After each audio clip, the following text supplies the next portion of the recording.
Have you ever faced a DM who just made the game more of a chore than actually a game? Let's break down the 5 most toxic types of dungeon masters there are, and how to fight fire with fire. This time, let's jump right on in. So something we got to talk about first. The best way to deal with a toxic DM is to find another group, to find a different place to play. However, if you play in open forums, if you play at public places, sometimes those toxic DMs are almost impossible to get away from. In fact, towards the end of me being a player, as I switched from player to dungeon master to then content creator, I really went to a lot of public places, and I encountered a lot of toxic DMs. In fact, the idea of a toxic DM had never even crossed my path before. It was something that I didn't quite understand. Most of my DMs were amazing. Yeah, we had a couple of squabbles with friends, with the DM being a jackass, and me being their friends, and me being an a-hole too. Like, that happens with a group of friends. But then I started encountering actual toxic dungeon masters. And the thing is that most of the time, there's no reasoning with them. And you gotta sometimes fight fire with fire. I don't think it's the best approach, but that's what we're going to talk about today. How to deal with toxic DMs with fire.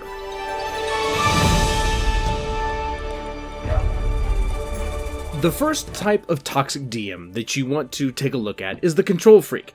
The signs here are pretty straightforward. Number 1, they micromanage your actions, they micromanage invalid choices, they force a railroaded plot, they tell you you're doing things wrong.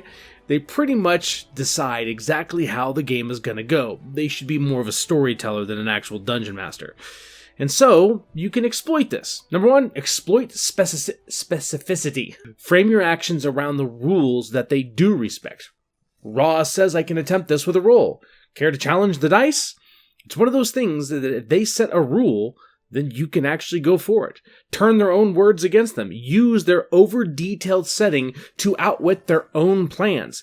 Take notes. The control freak, if you take enough notes and pay attention to what's going on, usually it'll be their own downfall. The second thing is make the conflict visible. What I mean by this, call it out.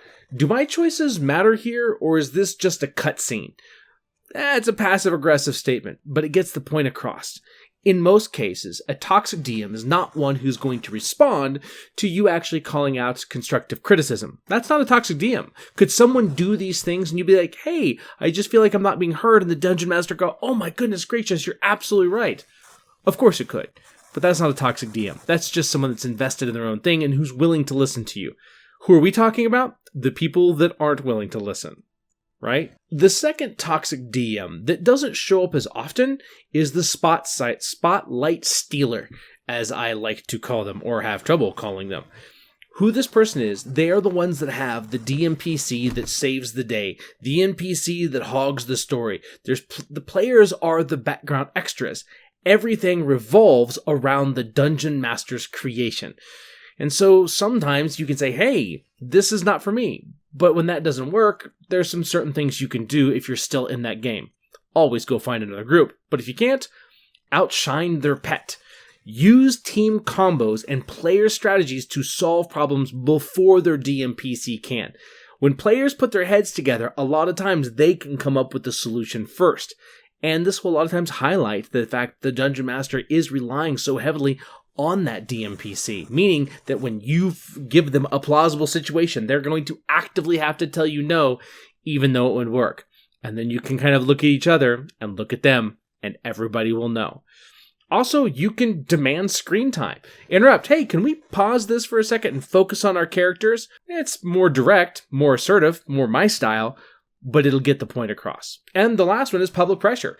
Mention it mid-session. This story's cool, but can we shift the spotlight maybe to us as the players?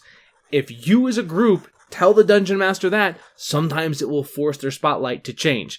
Or he'll just TPK you. In that case, he's doing you a favor and you can go find the next group. Another toxic Dungeon Master is the Rules Tyrant. This is the rules lawyer, but to the extreme. They always looking at the rules.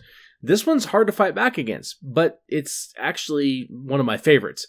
Using their obsession against them. Cite the rules to your advantage. Weaponize the rulebook. If someone is truly a rules lawyer, you can find plenty of ways to twist those rules exactly how they're written. Use it against them. Also, record precedents. Take notes of how that dungeon master has decided to rule. You ruled this way last time, so it stands now. It's a great way to put pressure on a rules lawyer. And finally, call for a time limit. 10 seconds to rule, argue later. Does it work all the time? No. But it kind of makes up for every time they decide to open up a book to check the rules. Now, this toxic trait sometimes doesn't come off as toxic. It can just be someone that's new that's trying to play by the rules.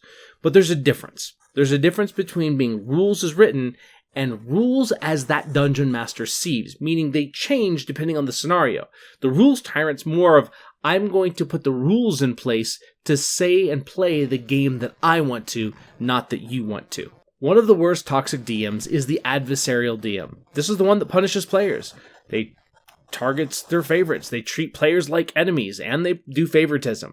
And so this is one where if you have an adversarial DM, fight back, flip the table, exploit their traps, use illusions, trick their monsters, and force them into their own gambits. If someone is going to push you, think creatively, read the spells, understand that this is an adversarial dungeon master, and you're not playing against the game, you're playing against the DM. And as a group, if you get together, you'll win most of the time. Also, punish the predictability. Use your teamwork and wild tactics to break their plans TPK. An adversarial dungeon master is trying to TPK you. And so using teamwork is the way that works best against this, and also expose their patterns. Seems like every solution leads to death. Is this a puzzle, or is this a death march? Asking an adversarial DM that will usually cause them to get defensive. And also highlight the fact that they are actively trying to kill your party. And I'm not talking about the dungeon master who creates very difficult challenges. If you're playing a difficult or challenging game, that's different. What we're talking about right now is the one who believes that it's players versus dungeon master, and that's the type of game this should be. Another toxic dungeon master is the ghost DM. This is the one that cancels constantly, shows up unprepared with no communication. Richard, that's not toxic, that's just my dungeon master. That's not who I'm talking about. This is the person that says and plans the games, but still shows up, and then you sit there with nothing to do. They don't communicate with you, but you're relying on them to be the dungeon master. Fixing this one is easy. And honestly, this is not necessarily toxic, but this is the one that you see the most. And there's a way around it. Number one, run without them. Organize one-shots or group storytellings between missed sessions. If the session's going to be missed because of the dungeon master, have someone else play backup. Have one of your party members try to do it instead. Also, put pressure on or pivot. Do we finish this campaign or do we wrap it up now and move on? When you put pressure on the ghost DMs, sometimes they'll turn themselves around because they want to play, and it's not that they cancel or life gets in the way. It's the lack of communication and respect for you all showing up and be like, "Oh, I can't do it today."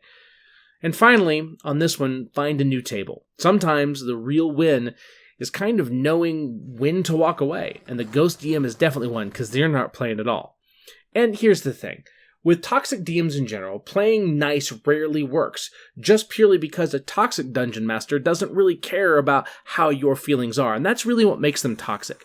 Any dungeon master who doesn't care whether the group that he's playing with are having fun, that's really the only toxic DM out there. If any dungeon master ever truly cares about you as a player, you're going to feel it, you're going to notice it, and you're going to be able to go to them and say, "Hey, things aren't working out," or "I don't feel heard," or a thousand different things that you may have concerns on as a player. Remember, this is kind of a joke. I came up with 5 very unique, different scenarios where you've seen those types of dungeon masters before, but in the end, what it really boils down to is if your dungeon master doesn't seem to care about you, and I said seem to care because I don't know if they actually do, then you're probably at the wrong table. Now, can you push them into behaving better? Yes. You also may want to learn to be a dungeon master. I would love to have more you join me as dungeon masters out there, and there's always players looking for great dungeon masters who care about them. And dungeon mastering can be fun, and you don't have to be a toxic DM. In the end, the only toxic DM out there is the one that doesn't care about his players. So that's kind of all I have to say about that. Moving on. And as always, guys, I want you to share your stories. What's a toxic dungeon master that you've had in the past? What's someone that was just so bad at the table and so frustrating it puts you in a bad place? Tell me about your toxic dungeon master, your toxic dungeon master stories, or your toxic player stories for you dungeon masters out there, and let us know what you think. And as always, we will see you next time.